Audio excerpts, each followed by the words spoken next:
ఏమిటండి పొద్దున్నుంచి దాన్ని ముందేసి కూర్చున్నారు?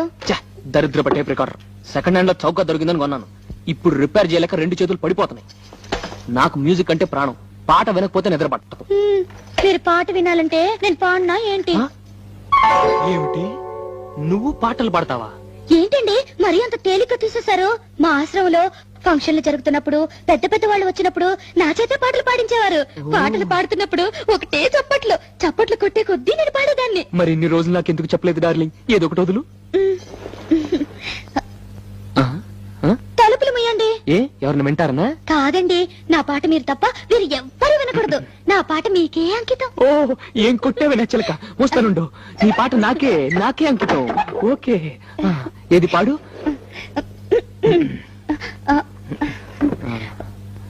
అబ్బా మీరు నా మొహం అంక చూడకండి, నాకు సిగ్గేస్తుంది. నీ మొహం చూడకుండా ఇంకేం చూడమంటావే? మీరు వెనక్కి తిరగండి. నా దగ్గర ఎందుకు సిగ్గు? మీరు వెనక్కి తిరుగుతాను నా పాడతాను. ఓకే ఓకే ఓకే, నా వీపు చూసి పాడు పాడు. దేవుడా దేవుడా అమ్మా నాన్న లేని వాళ్ళం, కూడు నీళ్లు లేని వాళ్ళం, దేవుడా దేవుడా దేవుడా. ఆపు ఆపు, నీ అమ్మ కడుపులో బాంబు పెట్ట. దేవుడా దేవుడా అంటే ఎవరో పోయారనుకుంటారే. ఇది పాట కాదు, పాట కాదే, చౌకేకలు చౌకేకలు. నాయనమ్మా నాయనమ్మా. నిజంగా నా పాట బాగోలేదండి. ఏమిటండి